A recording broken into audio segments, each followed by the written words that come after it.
Hello everyone, welcome to science and fun class 11। कैसे हो मेरे प्यारे प्यारे बच्चों। चलो अब हम लोग स्टार्ट करेंगे आज excretory products and there elimination. देखो, आप लोगों के ह्यूमन फिजियोलॉजी का ये शायद थर्ड या फोर्थ थर्ड चैप्टर है, right. Body fluids and circulation आपको ऑलरेडी मिल चुका है। Breathing and exchange of gases आपको ऑलरेडी यूट्यूब पर मिल जाएगी। And now it's time for excretory products and there elimination, जिसमें हम लोग पूरा का पूरा अपनी बॉडी का, ह्यूमन फिजियो का एक एक्सक्रीटरी सिस्टम पढ़ने वाले हैं। किडनीज का क्या रोल होता है, किडनी के अंदर जो उसका यूनिट है, स्ट्रक्चरल और फंक्शनल यूनिट जिसको हम नेफ्रॉन कहते हैं, उसका फंक्शन किस तरीके से पूरा परफॉर्म होता है, ये सब कुछ, यूरिन का फॉर्मेशन कैसे होगा, कौन कौन से डिसऑर्डर्स है जो एक्सक्रीटरी सिस्टम से रिलेटेड है, ये सारी चीजें हम लोग कवर करेंगे इस सेशन में। फटाफट से हम लोग स्टार्ट करते हैं। So let's get started with excretory products and there elimination. चलो, सबसे पहले एक्सक्रीशन होता क्या है।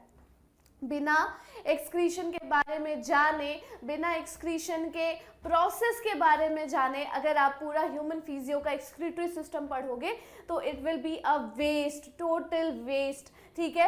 Excretion is the elimination of metabolic waste material. Excretion क्या होता है, जब हमारी बॉडी में, जब हम कोई भी हमारे बॉडी का हर एक सेल, हर एक टिश्यू, हर एक ऑर्गन एक तरह का फिजियोलॉजिकल फंक्शन परफॉर्म कर रहा होता है, तो उस टाइम पर इतने सारे मेटाबॉलिक वेस्ट जनरेट होते हैं। आपको ऑलरेडी पता है हमारे हर एक सेल में सेलुलर रेस्पिरेशन होगा, माइटोकॉन्ड्रिया में इतना एरोबिक रेस्पिरेशन परफॉर्म हो रही होगी, और भी बहुत सारे अलग अलग तरह के फिजियोलॉजिकल फंक्शंस है जो हमारे बॉडी में हमेशा होते रहते हैं, हमारे बॉडी के हर एक सेल्स में हमेशा होते रहते हैं। अब होता क्या है कि इसके वजह से CO2 गैस रिलीज होती है, उसके अलावा भी बहुत सारे मेटाबॉलिक वेस्ट जनरेट होते हैं, नाइट्रोजन कंटेन करने वाली बहुत सारी मेटाबॉलिक वेस्ट होती है, यूरिया होता है, यूरिक एसिड होता है, उसके अलावा अमोनिया होता है, राइट। यूरिया साइकिल जो हमारे लिवर में भी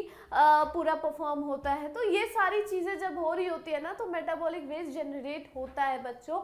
और अगर हमने इस मेटाबॉलिक वेस्ट को रिमूव नहीं किया अपनी बॉडी से, तो ये आगे चलकर अक्यूमुलेट कर जाएगा हमारी बॉडी में, और हमारी बॉडी प्रोन टू डिजीज हो जाएगी, prone to different kinds of disease हो जाएगी। हमें समझ में भी नहीं आएगा कि अब ऐसे डिजीज का क्या करना है, राइट। हमारे ऑर्गन्स अफेक्ट करेंगे, एक तरह से समझ लो पूरी बॉडी पल्यूटेड हो जाएगी। आप जिस तरह से अपने घर के आसपास साफ सफाई रखते हो, कचरा जमा करने नहीं देते हो, क्योंकि अगर वो जमा हो गया तो बहुत सारी बीमारियां हो सकती है ना, और बहुत ही ज़्यादा पल्यूशन फैल जाएगा। उसी तरह से हमारी बॉडी भी पल्यूटेड हो जाएगी अगर हमने मेटाबॉलिक वेस्ट को रिमूव नहीं कराया तो यही प्रोसेस है एक्सक्रीशन का, कि हम रिमूव कराते हैं मेटाबॉलिक वेस्ट जो भी जनरेट होता है हमारी बॉडी में। अब वो मेटाबॉलिक वेस्ट अमोनिया के फॉर्म में हो सकता है, यूरिया के फॉर्म में हो सकता है, यूरिक एसिड के फॉर्म में हो सकता है, हर एक तरह के फॉर्म में जो भी नाइट्रोजन कंटेन करने वाला मेटाबॉलिक वेस्ट है उस फॉर्म में हमारी बॉडी में जनरेट हो सकता है। कितने टाइप का एक्सक्रीशन पाया जाता है, टाइप ऑफ एक्सक्रीशन क्या क्या पाया जाएगा। एक होता है अमोनोटेलिज्म, यानी कि जब कोई भी ऑर्गेनिज्म अमोनिया के फॉर्म में अपना मेटाबॉलिक वेस्ट जनरेट करता है अपनी बॉडी से, तो हम उस तरह के एक्सक्रीशन को अमोनोटेलिज्म कहते हैं। जब कोई ऑर्गेनिज्म यूरिया के फॉर्म में अपने बॉडी से मेटाबॉलिक वेस्ट को जनरेट करके उसे रिमूव करता है, उसे एक्सक्रीट आउट करता है, तो हम उसे यूरियोटेलिज्म कहते हैं, और ऐसे ऑर्गेनिज्म को हम यूरियोटेलिक ऑर्गेनिज्म कहते हैं। जब कोई भी ऑर्गेनिज्म यूरिक एसिड के फॉर्म में अपने बॉडी में मेटाबॉलिक वेस्ट जनरेट भी करता है और उसे फिर रिमूव कराता है, तो हम उस टाइप के एक्सक्रीशन को यूरिकोटेलिज्म कहेंगे, और ऐसे ऑर्गेनिज्म को यूरिकोटेलिक ऑर्गेनिज्म कहेंगे, राइट। जितने भी एक्वेटिक ऑर्गेनिजम्स हैं, प्योरली एक्वेटिक ऑर्गेनिज्म जिसका टेरेस्ट्रियल हैबिटेट से कोई लेना देना नहीं है, जैसे कि फिशेज हैं, वो सब अमोनोटेलिक होते हैं, यानी कि अमोनोटेलिज्म परफॉर्म करते हैं। उनकी बॉडी में अमोनिया के फॉर्म में नाइट्रोजन वेस्ट जो है वो रिलीज होता है, ठीक है। तो ये हो गया अमोनोटेलिज्म। जितने भी एम्फीबियंस होते हैं जो terrestrial as well as aquatic दोनों लाइफस्टाइल में रह सकते हैं, वो सब यूरियोटेलिज्म होते हैं, यानी कि यूरिया के फॉर्म में अपना नाइट्रोजनस वेस्ट एक्सक्रीट आउट करते हैं। जितने भी बर्ड्स होती हैं, ठीक है, लिजर्ड्स होते हैं, रेप्टाइल्स होते हैं, ये सब यूरिकोटेलिक होते हैं, यानी कि यूरिक एसिड के फॉर्म में अपना नाइट्रोजनस वेस्ट या एक्सक्रीटरी प्रोडक्ट एलिमिनेट कराते हैं। चलो, अमोनोटेलिज्म जिसमें प्रोसेस ऑफ एक्सक्रीशन होता है अमोनिया का।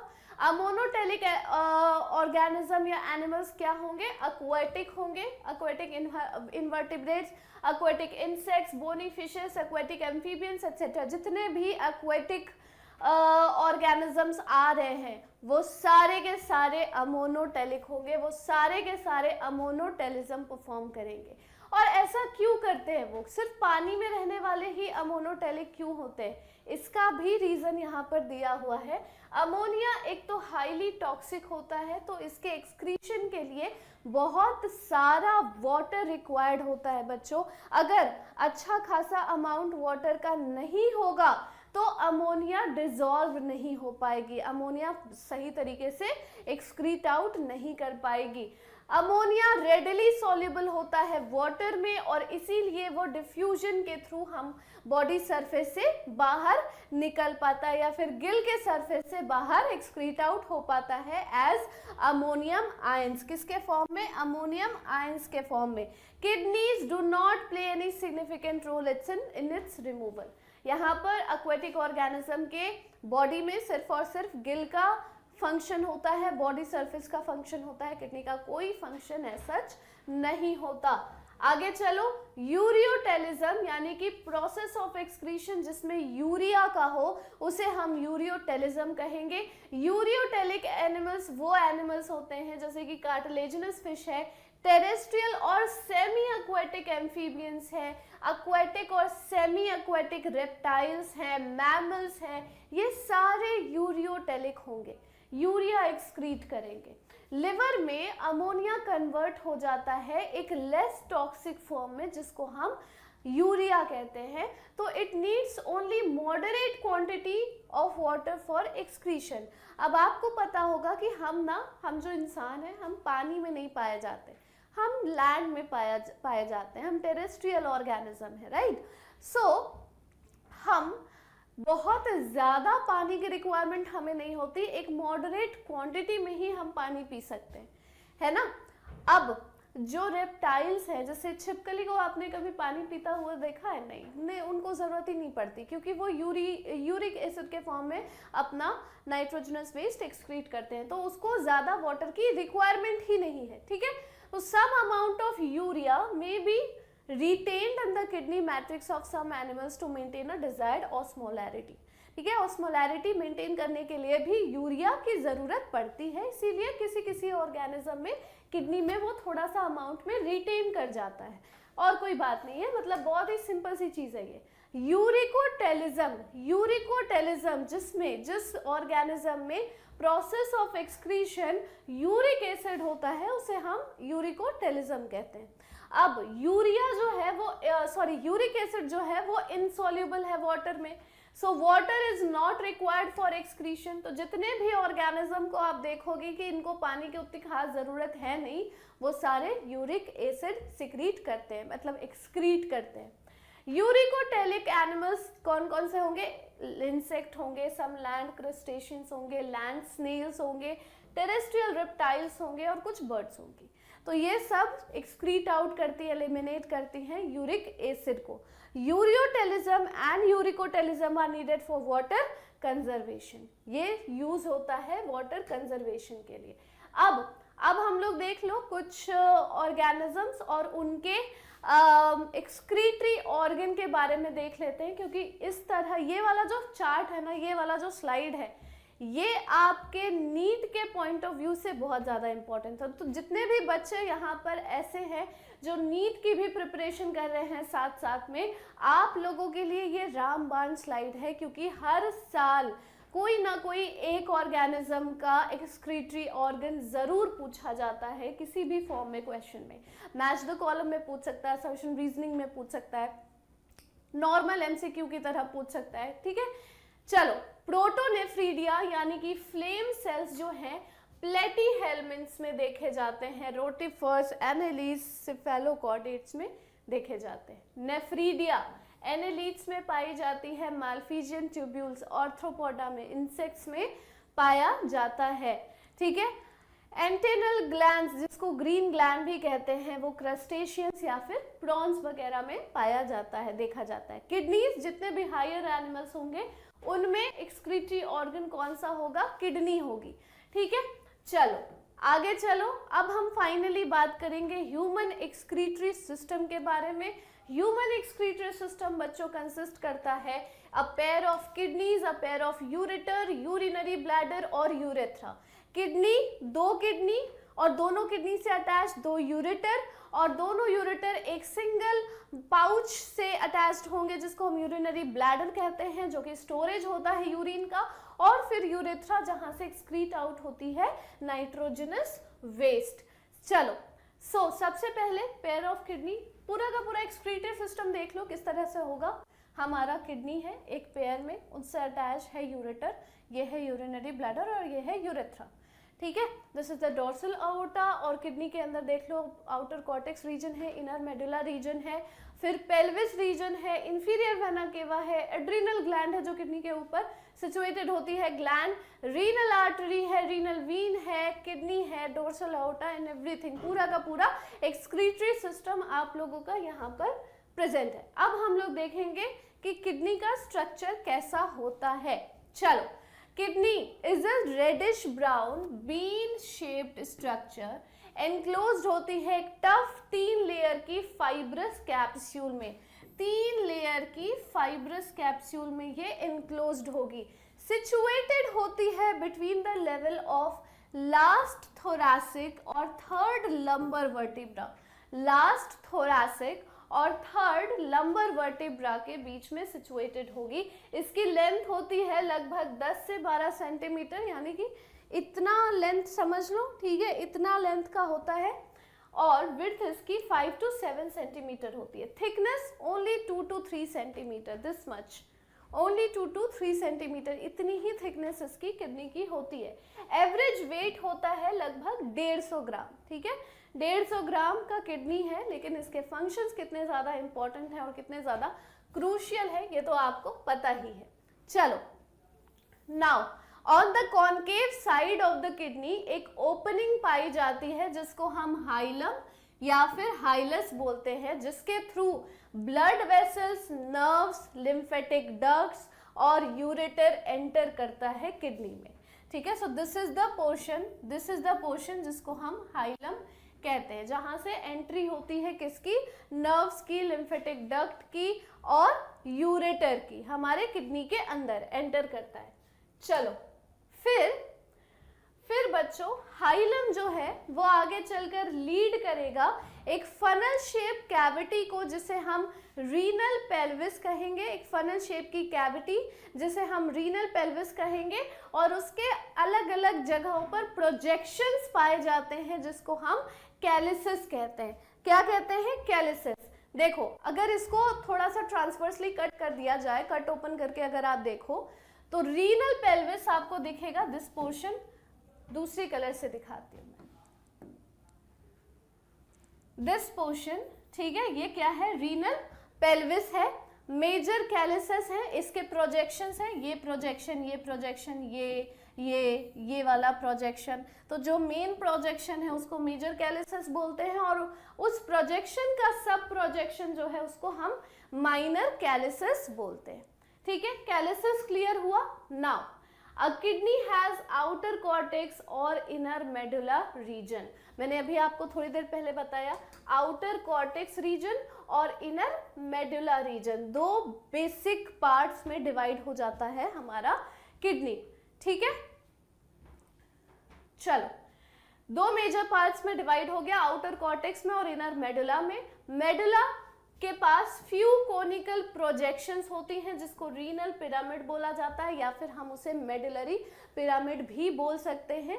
ठीक है, देखो ये इस तरह से ट्रायंगुलर ये कोनिकल प्रोजेक्शन होगा जिसको हम रीनल पिरामिड या फिर मेडुलरी पिरामिड भी बोल सकते हैं।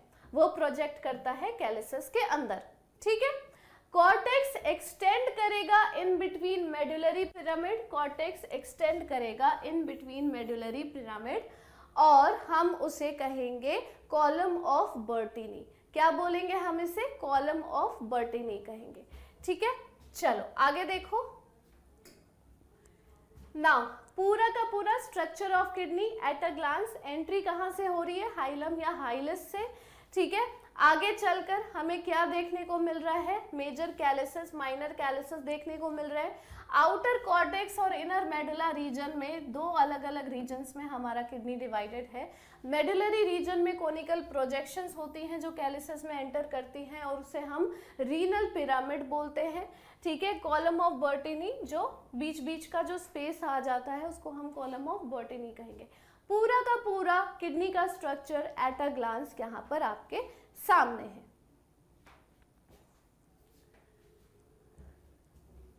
चल आगे देखते हैं अब हम लोग नेफ्रॉन का स्ट्रक्चर। और नेफ्रॉन होता क्या है सबसे पहले तो ये देख लो। सो हर एक किडनी में ना नियरली 1 मिलियन ट्यूबुलर नेफ्रॉन्स पाए जाते हैं। हर एक किडनी में लगभग 1 मिलियन ट्यूबुलर नेफ्रॉन पाए जाते हैं, और वही नेफ्रॉन स्ट्रक्चरल और फंक्शनल यूनिट होता है बच्चों किडनी का। किडनी का स्ट्रक्चरल और फंक्शनल यूनिट कौन सा होता है? यही न्यूरॉन होता है, सॉरी यही नेफ्रॉन होता है। न्यूरॉन अलग है, नेफ्रॉन अलग है, प्लीज इसमें कंफ्यूज मत करना। नर्वस सिस्टम का जो स्ट्रक्चरल और फंक्शनल यूनिट होता है वो न्यूरॉन होता है, और किडनी का जो स्ट्रक्चरल एंड फंक्शनल यूनिट होता है वो नेफ्रॉन होता है। कितने नेफ्रॉन्स होते हैं हर एक किडनी में? लगभग 1 मिलियन नेफ्रॉन्स होंगे, ट्यूबुलर नेफ्रॉन्स होंगे। नेफ्रॉन के दो पार्ट्स होते हैं बच्चों, ग्लोमेरुलस और रीनल ट्यूब्यूल। ग्लोमेरुलस और रीनल ट्यूब्यूल दो पार्ट्स होते हैं जो आपके नेफ्रॉन में पाए जाएंगे। सबसे पहले अगर हम ग्लोमेरुलस की बात करें तो ये वाला पार्ट जो आप देख रहे हो ना, जहाँ पर अल्ट्रा फिल्ट्रेशन होती है। ग्लोमेरुलस बेसिकली क्या है? ये है नेटवर्क ऑफ कैपिलरीज। देखो, ग्लोमेरुलस इज अ टफ्ट या फिर नेटवर्क ऑफ कैपिलरीज, एक तरह से गुच्छा समझ लो। धागे का गुच्छा होता है ना, एक बॉल बना लेते हो बहुत सारे धागों के टुकड़े से, तो वही है ये glomerulus. It is a tuft of capillaries जो बना हुआ होता है एफरेंट आर्टीरियोल से। एफरेंट आर्टीरियोल यानी कि रीनल आर्टरी के जो फाइन ब्रांचेस होते हैं वो आ जाते हैं, एंटर करते हैं जब नेफ्रॉन के ग्लोमेरुलस के अंदर, तो हम उसे कहेंगे एफरेंट आर्टीरियोल। ठीक है, ब्लड इस ग्लोमेरुलस से कैरी अवे होता है बाय इफरेंट आर्टीरियोल। ब्लड जो है वो कैरी अवे हो जाएगा बाय इफरेंट आर्टीरियोल। ठीक है, चलो नाउ रीनल ट्यूब्यूल के बारे में अब हम लोग देखते हैं। वो ग्लोमेरुलस वाला पार्ट तो आपको समझ में आ गया। अच्छा, ग्लोमेरुलस के चारों तरफ ना एक मतलब समझ लो कि एक कवरिंग होती है और उसे हम बोमेन्स कैप्सूल कहते हैं। उसे हम बोमेन्स कैप्सूल कहते हैं। रीनल ट्यूब्यूल को देख लो। It begins with double walled cup like Bowman's capsule which encloses the glomerulus. इसी में आ गया। ठीक है, बोमेन्स कैप्सूल यहाँ पर आपको देखने को मिल गया। एक सेकेंड, ठीक है, right. Now glomerulus plus Bowman's capsule, इन दोनों को मिलाकर कलेक्टिवली हम कहते हैं इसे माल्फिजियन बॉडी या फिर रीनल कॉर्पसल। माल्फिजियन बॉडी का मतलब क्या है? ग्लोमेरुलस प्लस बोमेन्स कैप्सूल, दोनों को मिलाकर हम इसे माल्फिजियन बॉडी या फिर रीनल कॉर्पसल बोलते हैं। डन। चलो आगे चलते हैं अब हम लोग बच्चों। देखो, रीनल ट्यूब्यूल कंटिन्यू होता है with proximal convoluted tubule, Henle's loop, distal convoluted tubule. Tubule के 3 मेजर रीजन्स होंगे। जो भी ट्यूब्यूल का पार्ट ग्लोमेरुलस से नजदीक होगा उसको हम प्रॉक्सिमल कॉन्वोल्यूटेड ट्यूब्यूल कहेंगे। प्रॉक्सिमल का मतलब ही होता है नजदीक, नियर, है ना।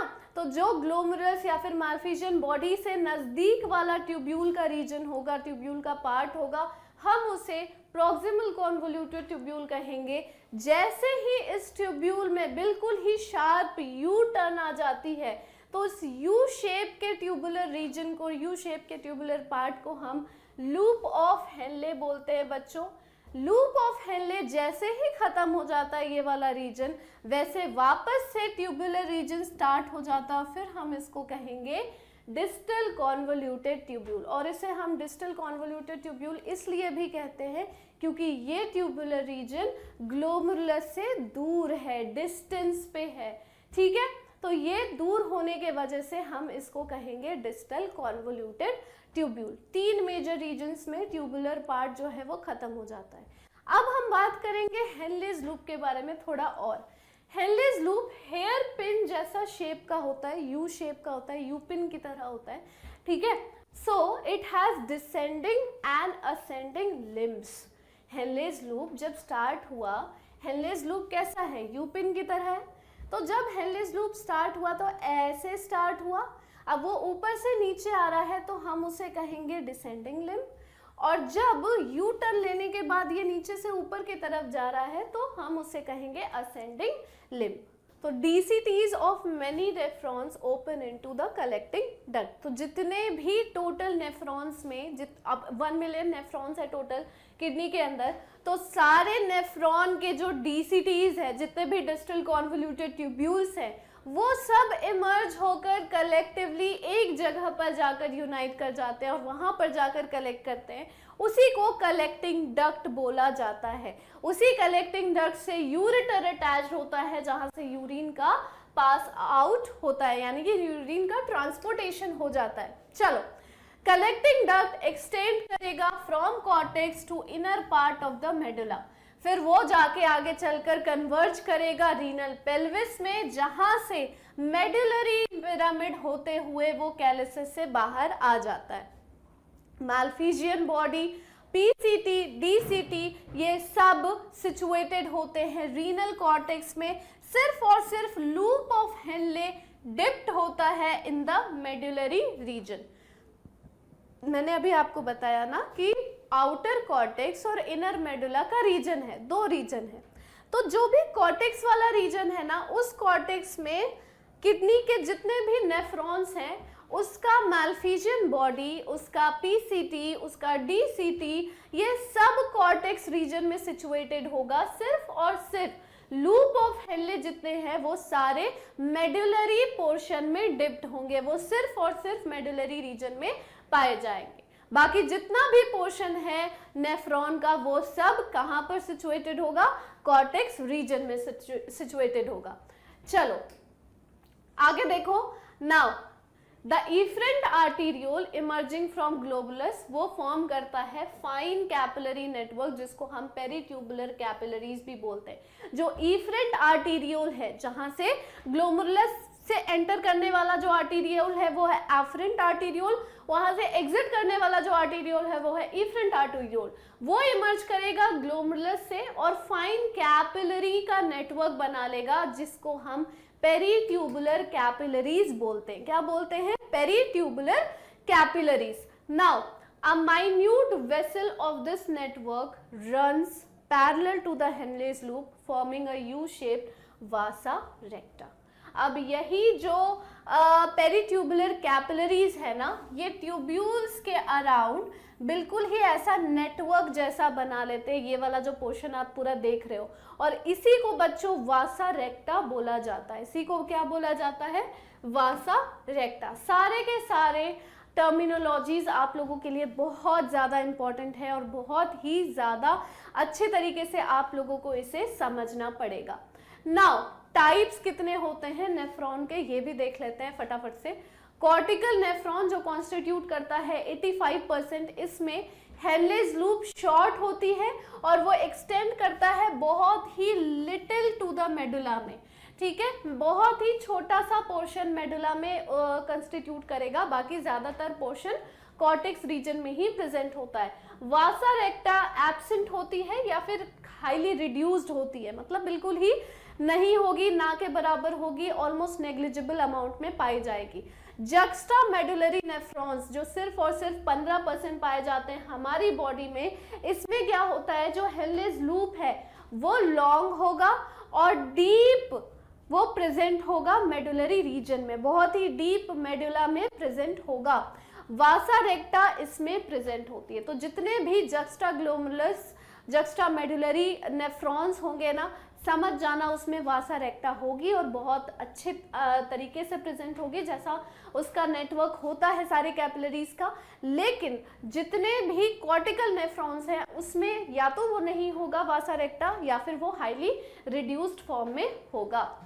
ठीक है, चलो पूरा का पूरा स्ट्रक्चर नेफ्रॉन का एक बार एट अ ग्लांस हम लोग देख लेते हैं। This is the region of kidney. इसके छोटे से पार्ट को अगर हम जूम इन करके देखें तो हमें दिखाई देगा कि नेफ्रॉन है, नेफ्रॉन जो रीनल पिरामिड में सिचुएटेड है।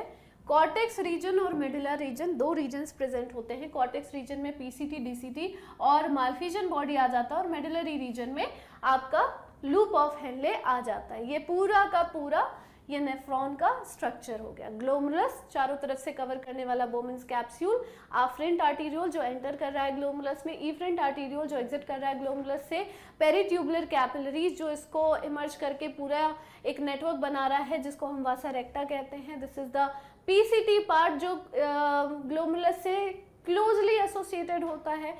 आगे चलकर हम लूप ऑफ हेनले देखेंगे। This is the descending limb of loop of Henley, this is the ascending limb of loop of Henley. और फिर आगे चलकर हम डिस्टल कॉन्वोल्यूटेड ट्यूब्यूल देखेंगे जो कि थोड़ा सा दूर सिचुएटेड होता है हमारे माल्फिजन बॉडी या फिर ग्लोमुलस से। और फाइनली बहुत सारे नेफ्रॉन्स के डीसीटी जो आगे चलकर कलेक्टिंग डक्ट में मर्ज कर जाते हैं। ठीक है, ये पूरा का पूरा स्ट्रक्चर हो गया हमारे नेफ्रॉन का। आगे देखो, अब हम लोग देखेंगे कि किस तरह से यूरिन का फॉर्मेशन होता है हमारी बॉडी में। सबसे पहले होगा ग्लोमुलर फिल्ट्रेशन, यानी कि हमारे ग्लोमुलस में जो जिस तरीके का फिल्ट्रेशन पाया जाता है वो हम लोग देखेंगे। फिर हम देखेंगे रीअब्जॉर्प्शन और फिर ट्यूबुलर सिक्रीशन, कैसे ट्यूब्यूल्स में सिक्रीशन पाया जाता है। सबसे पहले देखो ग्लोमुलर फिल्ट्रेशन, ग्लोमुलर कैपिलरी जो ब्लड प्रेशर कॉज करती है वही कॉज करेगी फिल्ट्रेशन ऑफ ब्लड 3 लेयर्स में। कौन कौन से 3 लेयर में? एंडोथीलियम जो ग्लोमुलर ब्लड वेसल्स में पाया जाता है, endothelium of Bowman's capsule, basement membrane जो इन दोनों लेयर के बीच में पाई जाती है। फिर देखो एपिथेलियल सेल्स जिसको हम पोडोसाइट्स भी बोलते हैं बोमेन्स कैप्सूल का, ये अरेंज होती है एक इंट्रिकेट मैनर में और वो कुछ माइन्यूट स्पेसेस छोड़ देती है जिसे फिल्ट्रेशन स्लिट या फिर स्लिट पोर्स बोला जाता है। फिर आगे चलकर देखो यही जो फिर पूरा का पूरा देख सकते हो आप यहाँ पर, ये पेडिसल है, सेकेंडरी प्रोसेस है, फिल्ट्रेशन स्लिट्स है। दिस इज द पोडोसाइट, ये पोडोसाइट की सेल बॉडी है और ये प्राइमरी प्रोसेस यहाँ पर हो रहा है फिल्ट्रेशन का। Now almost all constituent of blood plasma proteins को छोड़कर पास ऑन हो जाते हैं बोमेन्स कैप्सूल के ल्यूमन में। तो लगभग 1100 से 1200 ml ब्लड फिल्टर होता है हमारी किडनी में पर मिनट। कितना हो गया? 1100 से 1200 ml, लगभग 1 लीटर 1 या 1.2 लीटर ब्लड जो है वो फिल्टर हो जाती है, जो कॉन्स्टिट्यूट करता है 1/5 of the blood pumped out by each ventricle of the heart in a minute. हमारे हार्ट में कितना ब्लड पंप होता है बच्चों? कितना ब्लड पंप होता है? लगभग 5000 ml, 5 लीटर। उसमें से 1 लीटर ब्लड की फिल्ट्रेशन ही हो जाती है हर मिनट। तो इतना सारा जो ब्लड फिल्टर आउट हो रहा है हर मिनट में, वो सब तो पास आउट नहीं हो सकता ना, नहीं तो खून की कमी हो जाएगी, खून ही नहीं बचेगा। तो क्या होता है? उसका रीअब्जॉर्प्शन होता है। अभी वो भी हम लोग देखेंगे, पहले ये देख लो। The amount of glomerular filtrate formed per minute, उसी को ग्लोमुलर फिल्ट्रेट रेट बोला जाता है। जितना भी फिल्ट्रेट बना हर 1 मिनट में, उसी को ग्लोमुलर फिल्ट्रेशन रेट या GFR बोला जाएगा। नॉर्मल GFR लगभग 125 ml पर मिनट होती है, यानी कि 180 litre per day 180 litre per day अगर फिल्ट्रेशन हो रही है तो ये बहुत ज़्यादा क्वांटिटी है, राइट, ये बहुत ज़्यादा क्वांटिटी है। तो होता क्या है उसके बाद होता है बच्चों रीअब्जॉर्प्शन। एक बार फिल्ट्रेशन हो गई उसके बाद क्या होगा, रीअब्जॉर्प्शन होगा। 180 लीटर ग्लोमेरुलर फिल्ट्रेट हर दिन अगर प्रोड्यूस हो रहा है तो आप 180 लीटर का यूरिन पास आउट नहीं कर सकते, दिस इज टू मच। आपका पूरा का पूरा दिन आप 24 घंटा यूरिन ही पास आउट करते रह जाओगे। तो क्या होता है ना, 99% इस वॉल्यूम का 99% रीअब्जॉर्ब कर लिया जाता है। कहाँ से, by our renal tubules. Tubules का काम ही होता है रीअब्जॉर्प्शन करना, पीसीटी डीसीटी रीअब्जॉर्प्शन ही कराती है, ठीक है। सो नॉर्मल वॉल्यूम जो यूरिन की होती है जो रिलीज होगी वो होती है लगभग 1.5 लीटर, यानी कि आप पूरे दिन में लगभग 1.5 लीटर यूरिन पास आउट करते हो। So from the filtrate glucose, amino acid, sodium etcetera ये सारे रीअब्जॉर्ब हो जाते हैं एक्टिवली, और नाइट्रोजनस वेस्ट अब्जॉर्ब हो जाता है पैसिवली। जितना भी ग्लूकोज है, अमाइनो एसिड है, सोडियम आयंस एक्सेट्रा है, वो सब एक्टिवली रीअब्जॉर्ब होंगे, लेकिन जो नाइट्रोजनस वेस्ट होगा वो पैसिवली रीअब्जॉर्ब होगा, वो पैसिवली अब्जॉर्ब होगा। Passive reabsorption of water occurs in initial segment of the nephron, ठीक है। चलो ना आगे देखो, वही चीज है, यहाँ पर आपका पूरा सिलेक्टिव रीअब्जॉर्प्शन दिखाया जा रहा है। ये फिल्ट्रेट है, ठीक है, sodium, amino acid, glucose reabsorb हो जाते हैं filtrate back into the blood में। एंड नाउ पीसीटी रीअब्जॉर्ब करता है सबसे ज्यादा न्यूट्रिएंट्स को, 70 से 80% इलेक्ट्रोलाइट्स को और वाटर को, यानी कि एक तरह से आप ये कह सकते हो कि maximum reabsorption takes place in the proximal convoluted tubule या फिर PCT. Simple cuboidal brush border epithelium जो पीसीटी की होती है वो इंक्रीज करती है सरफेस एरिया ताकि रीअब्जॉर्प्शन ज़्यादा से ज़्यादा हो सके। Simple cuboidal brush border epithelium पाया जाता है पीसीटी में। नाउ लूप ऑफ हेनले का क्या काम है बच्चों, लूप ऑफ हेनले मेंटेन करती है high osmolarity medullary interstitial fluid की। सो डिसेंडिंग लिम्फ परमिएबल होता है टू वाटर लेकिन ऑलमोस्ट इम्परमिएबल होता है इलेक्ट्रोलाइट्स के लिए। सो ये क्या करती है, फिल्ट्रेट के कॉन्सेंट्रेशन के लिए रिस्पॉन्सिबल होती है, फिल्ट्रेट का कॉन्सेंट्रेशन बढ़ा देती है। असेंडिंग लिम्ब में मिनिमम रीअब्जॉर्प्शन हो सकता है, इसीलिए ये इम्परमिएबल होती है वाटर के लिए, लेकिन ये ट्रांसपोर्ट ऑफ इलेक्ट्रोलाइट्स को अच्छे तरीके से अलाउ कर सकती है। तो यहाँ पर फिल्ट्रेट जो है वो डाइल्यूट हो जाता है, एक जगह पर कॉन्सेंट्रेट हो रहा है, एक जगह पर डाइल्यूट हो रहा है, और इसी तरीके से एक परफेक्ट कॉन्सेंट्रेशन ऑफ यूरिन का फॉर्मेशन होता है और हम उसे पास आउट करते हैं। डीसीटी में कंडीशनल रीअब्जॉर्प्शन होती है सोडियम और वाटर की। कलेक्टिंग डक्ट एक्सटेंड करेगा कॉर्टेक्स से inner part of the medulla में और रीअब्जॉर्ब करेगा लार्ज अमाउंट ऑफ वाटर ताकि वो यूरिन का कॉन्सेंट्रेशन बढ़ा सके। It also allows the passage of small amount of urea medullary interstitium में ताकि वो बॉडी में ऑस्मोलैरिटी मेंटेन कर सके। ठीक है, ये पूरा रीअब्जॉर्प्शन वाला पार्ट आप लोगों को आई होप क्लियर हो गया होगा। एक बार पूरा सिक्रीशन एंड एवरीथिंग हम लोग एक बार में देख लेते हैं फटाफट से। नाउ सेल्स जो होती हैं पीसीटी और डीसीटी की वो मेंटेन करती हैं आयनिक बैलेंस, सोडियम और पोटेशियम का आयनिक बैलेंस, और उसके साथ साथ एसिड बेस का बैलेंस यानी कि पीएच भी मेंटेन करती है हमारे बॉडी फ्लूइड्स का by selective secretion of hydrogen, potassium और अमोनिया इनटू द फिल्ट्रेट और अब्जॉर्प्शन कराती है बाइकार्बोनेट्स का उसमें से। कलेक्टिंग डक्ट मेंटेन करेगी पीएच को और ionic balance of the body by secretion of hydrogen और पोटेशियम आयंस। तो अब आपको समझ में आ जाना चाहिए कि ट्यूबुलर सिक्रीशन का पार्ट किस तरीके से पूरा प्रोसेस हो रहा है। कलेक्टिंग डक्ट जो है वो पूरा पीएच और आयनिक बैलेंस ये सब कुछ मेंटेन करने का काम कर रहा है। अब आपको समझ में आ गया है ट्यूबुलर सिक्रीशन में क्या क्या रोल्स हो रहे हैं और रीअब्जॉर्प्शन के टाइम पर कौन सा पार्ट कौन सा रोल परफॉर्म कर रहा है, ये सारी चीजें। तो इसी तरीके से पूरा का पूरा यूरिन का फॉर्मेशन हो जाता है।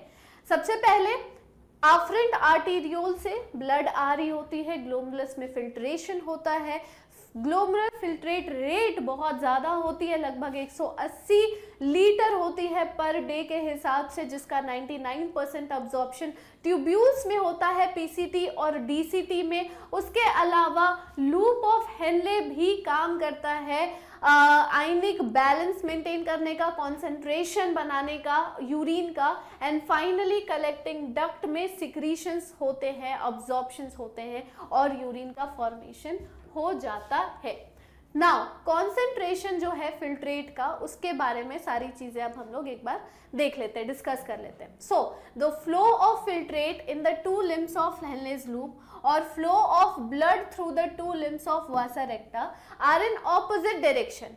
जो फिल्ट्रेट का फ्लो है वो एक डायरेक्शन में और जो वासा रेक्टा का जो लिम्ब है वो दूसरे डायरेक्शन से आ रहा होता है, यानी कि एक काउंटर करंट पैटर्न, एक काउंटर करंट मैकेनिज्म परफॉर्म हो रही होती है।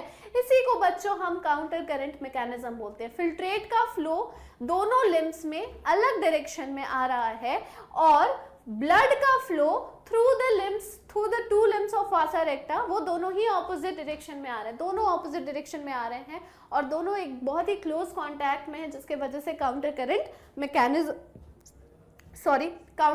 मैकेनिज्म परफॉर्म हो रही होती है।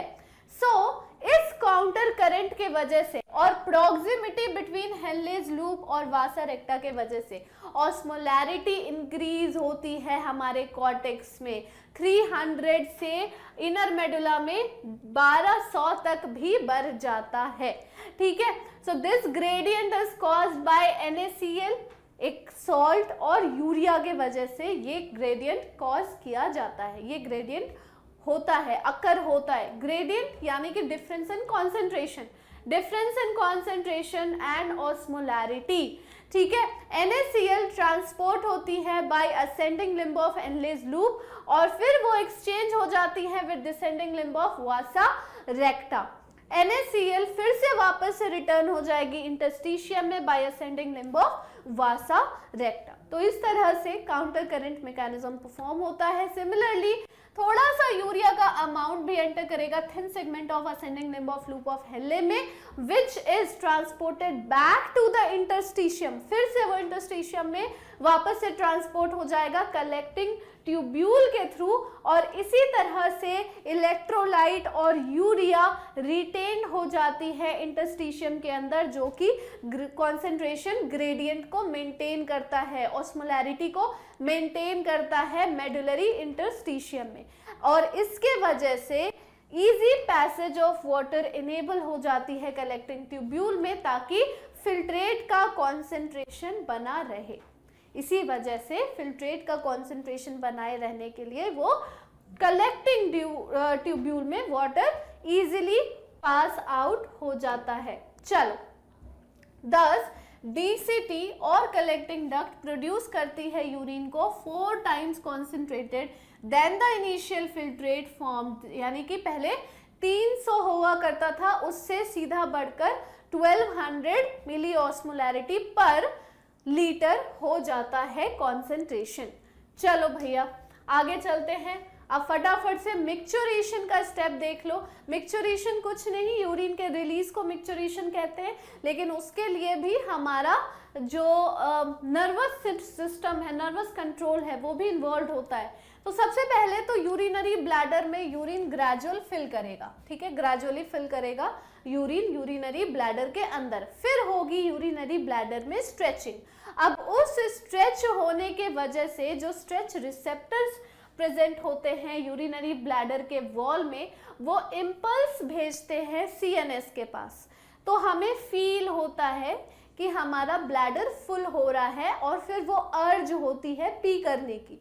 नाउ सीएनएस पास ऑन होगा मोटर मैसेजेस में, और फिर कॉन्ट्रैक्शन होगी स्मूथ मसल्स की, ब्लैडर के स्मूथ मसल्स की, जिससे साइमल्टेनियस रिलैक्सेशन होता है यूरेथ्रा के स्फिंक्टर का। अदरवाइज यूरेथ्रल स्फिंक्टर जो है वो गार्ड करके रख रही है कि नहीं भैया हम अपना गेट, हम अपना चैनल नहीं ओपन करेंगे। पर जैसे ही हमारे सीएनएस तक इम्पल्स पहुंचता है, हमारे सीएनएस तक बात पहुंचती है, हमें अर्ज फील होती है, हम वॉशरूम जाते हैं उस अर्ज की वजह से, उस मोटर न्यूरॉन के एक्शन की वजह से, एंड फिर हम रिलीज करते हैं यूरिन को by relaxation of urethral sphincter, और फिर फाइनली मिक्चुरेशन हैपन हो जाता है, मिक्चुरेशन अकर कर जाता है।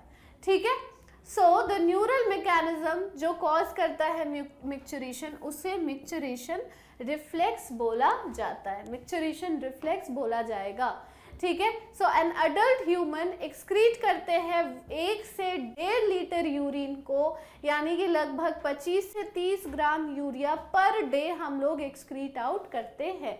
यूरिन लाइट येलो कलर का वाटरी फ्लूइड होता है, थोड़ा सा एसिडिक होता है, पीएच इसका अराउंड एवरेज 6 पाया जाएगा, और इसके कैरेक्टरिस्टिक ओडर होती है। आपको उसके ओडर से समझ में आ जाएगा दैट इट इज यूरिन। ठीक है, बहुत सारे अलग अलग जो कंडीशंस होते हैं वो अफेक्ट करते हैं यूरिन के कैरेक्टरिस्टिक्स को।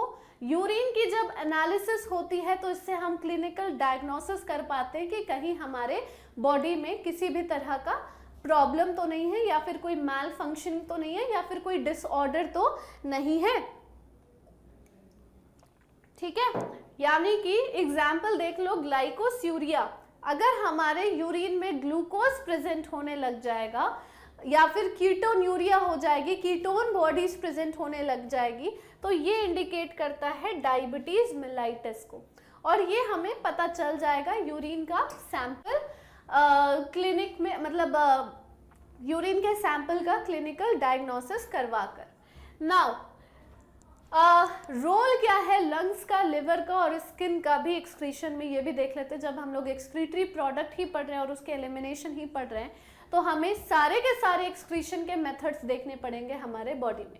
लंग्स भी रिमूव करता है एक तरह का एक्सक्रीटरी गैस जिसको हम CO2 बोलते हैं, और वाटर। लिवर सिक्रीट करेगा बाइल जो कंटेन करता है bilirubin, biliverdin, cholesterol, degraded steroid hormone, vitamins और ड्रग्स। अब इसमें से most of them pass out हो जाते हैं डाइजेस्टिव वेस्ट की तरह से, डाइजेस्टिव वेस्ट के फॉर्म में। नाउ स्किन और सलाइवा का रोल देख लो। स्वेट कंटेन करती है वाटर, थोड़ा सा salt, small amount of urea, lactic acid etcetera. Primary function sweat की होती है हमारे बॉडी के सरफेस को कूलिंग इफेक्ट प्रोवाइड करने की। सेबेशियस ग्लैंड एलिमिनेट करता है स्टेरॉल्स को, हाइड्रोकार्बन्स को और वैक्सेस को थ्रू सीबम। सीबम प्रोवाइड करती है एक प्रोटेक्टिव ऑयली कवरिंग हमारे स्किन के लिए, ताकि बहुत सारे जर्म्स या फिर एक्सटर्नल हार्मफुल सब्सटेंसेस से बचा सके। सलाइवा एलिमिनेट करती है small amount of nitrogenous waste को भी। ठीक है, अब देख लो regulation of kidney function. Regulation किस तरह से होता है किडनी के फंक्शन का? It is done by hormonal feedback mechanism, जो इन्वॉल्व करता है हमारा हाइपोथैलेमस, GGA और heart, juxtaglomerular apparatus. Changes in blood volume, blood fluid volume और आयनिक कंसंट्रेशन एक्टिवेट करती है हमारे ऑस्मो रिसेप्टर्स को हमारे बॉडी में। नाउ जब बॉडी फ्लूइड लेवल डिक्रीज हो जाता है तो ऑस्मो रिसेप्टर्स स्टिमुलेट करते हैं हाइपोथैलेमस को, और वो anti diuretic hormone ADH hormone या फिर वासोप्रेसिन को रिलीज कराता है। ये स्टिमुलेट करेगा वाटर रीअब्जॉर्प्शन को DCT और कलेक्टिंग डक्ट में, जिसके वजह से ADH प्रिवेंट करती है डायूरेसिस और इंक्रीज करती है बॉडी का फ्लूइड वॉल्यूम। डायूरेसिस प्रिवेंट कराकर बॉडी के फ्लूइड वॉल्यूम को इंक्रीज कराएगी। अगर बॉडी का फ्लूइड वॉल्यूम जो है वो इंक्रीज हो गया तो वो ऑस्मो रिसेप्टर्स को स्विच ऑफ कर देगा और ADH हार्मोन को रिलीज होने से सप्रेस कर देगा, ताकि वो पूरे फीडबैक को कंप्लीट कर सके। ADH कंस्ट्रिक्ट करती है ब्लड वेसल्स, जिसके वजह से BP इंक्रीज होता है, और ये इंक्रीज करता है ग्लोमेरुलर ब्लड का फ्लो और GFR को भी। Now regulation bye juxtaglomerular apparatus. तो तो एक स्पेशल सेंसिटिव रीजन पाई जाती है जिसको हम जक्स्टाग्लोमेरुलर एपरेटस बोलते हैं। ये बनी हुई होती है सेलुलर मॉडिफिकेशन ऑफ डीसीटी और एफरेंट आर्टेरियोल से at the location of contact. Juxtaglomerular apparatus regulate करेगी जीएफआर को बाय रेनिन एंजियोटेंसिन मैकेनिज्म। अगर ग्लोमेरुलर ब्लड का फ्लो में फॉल आ गया या जीएफआर जो है वो उसमें फॉल आ गया तो वो एक्टिवेट करेगा जेजी सेल्स को ताकि वो रेनिन को सिक्रीट करे। ठीक है, रेनिन एक तरह का हार्मोन है। रेनिन कन्वर्ट करेगी एंजियोटेंसिन को to blood in blood to angiotensin 1 और फर्दर वो आगे चलकर एंजियोटेंसिन 2 में उसे कन्वर्ट कराएगी, जो कि एक तरह का वासो कंस्ट्रिक्टर होता है, ब्लड वेसल्स को कंस्ट्रिक्ट कर देता है। एंजियोटेंसिन 2 इंक्रीज करती है ग्लोमेरुलर ब्लड प्रेशर और इसके वजह से जीएफआर फिर से इंक्रीज हो जाता है। एंजियोटेंसिन 2 एक्टिवेट करेगी एड्रीनल कॉर्टेक्स को ताकि वो एल्डोस्टेरोन को रिलीज कर सके। एल्डोस्टेरोन कॉज करती है रीअब्जॉर्प्शन ऑफ सोडियम आयंस और water from the distal part of the tubule और फिर आगे चलकर ये भी क्या लीड करेगा, जीएफआर और बीपी में इंक्रीज कराएगा। चलिए फिर अब हम लोग देखेंगे रेगुलेशन बाय एएनएफ। एएनएफ यानी कि एट्रियोनेरेटिक फैक्टर। एएनएफ चेक करता है रेनिन एंजियोटेंसिन मैकेनिज्म में। अगर ब्लड का फ्लो इंक्रीज हो गया एट्रिया के अंदर तो वो कॉज करेगा रिलीज ऑफ एट्रियल नेट्रियोरेटिक फैक्टर जिसको हम एएनएफ कहते हैं। ये कॉज करेगा वासोडाइलेशन यानी ब्लड वेसल्स डायलेट कर जाएंगे जिसके वजह से ब्लड प्रेशर और जीएफआर फिर से डिक्रीज हो जाएगी। तो ये पूरा रेगुलेशन कंप्लीट हो गया। Now we will see the last part, last topic of this chapter, that is disorders of excretory system. अगर हमारी बॉडी में यूरिया का अक्यूमुलेशन हो जाता है क्योंकि किडनी ढंग से काम नहीं कर रही तो इस कंडीशन को, इस डिसऑर्डर को यूरेमिया बोलते हैं बच्चों, और ये आगे चलकर किडनी फेल करवा सकता है, रीनल फेलियर करवा सकता है। रीनल कैल्कुलाई जो पथरी सुनते हो ना, किडनी में पथरी हो गई, पथरी बहुत सारे लोगों के लिए एक कॉमन डिसऑर्डर हो चुका है। स्टोन की बीमारी, स्टोन हो जाना किडनी में, तो स्टोन और insoluble mass of crystallised salt form करता है किडनी के अंदर, उसी को हम कहते हैं रीनल कैल्कुलाई। नाउ ग्लोमेरुलोनेफ्राइटिस क्या होती है? जब ग्लोमेरुलस में इन्फ्लेमेशन आ जाएगा तो हम उसे ग्लोमेरुलोनेफ्राइटिस बोलते हैं। ठीक है, इन्फ्लेमेशन आ जाएगा तो ढंग से अल्ट्राफिल्ट्रेशन भी नहीं हो पाएगी, और अगर हमारे किडनी में कभी भी कोई मैल फंक्शन आ गया या हमारी किडनी ठीक से वर्क नहीं कर रही है तो ऐसे लोगों को, ऐसे पेशेंट्स को हीमोडायलिसिस पर रखना पड़ता है। ये एक ऐसा प्रोसेस है जिसमें पेशेंट के बॉडी से यूरिया को रिमूव किया जा सकता है। डायलाइजिंग यूनिट जिसे हम आर्टिफिशियल किडनी कहते हैं, ये कंटेन करता है कॉइल्ड सेलोफेन ट्यूब जो वर्क करेगी पीसीटी एंड डीसीटी के तरह से, और ये सराउंडेड होती है डायलाइजिंग फ्लूइड से जिसका सेम कॉम्पोजिशन होता है प्लाज्मा में एक्सेप्ट द नाइट्रोजनस वेस्ट। ठीक है, उसके बाद नाइट्रोजनस वेस्ट एब्सेंट होती है डायलाइजिंग फ्लूइड में और ये सब्सटेंसेस फ्रीली मूव आउट कर जाती है जिससे ब्लड क्लियर आउट हो जाता है। जो क्लियर ब्लड है वो वापस से बॉडी में पंप बैक कर दी जाएगी by a vein after adding antiheparin to it. Antiheparin यानी कि एंटीकोआगुलेंट। ठीक है, it is the ultimate method in the correction of acute renal failure. जब भी किडनी बिल्कुल भी काम नहीं करती है, किडनी फेल हो जाती है, तो ये लास्ट ऑप्शन बच जाता है।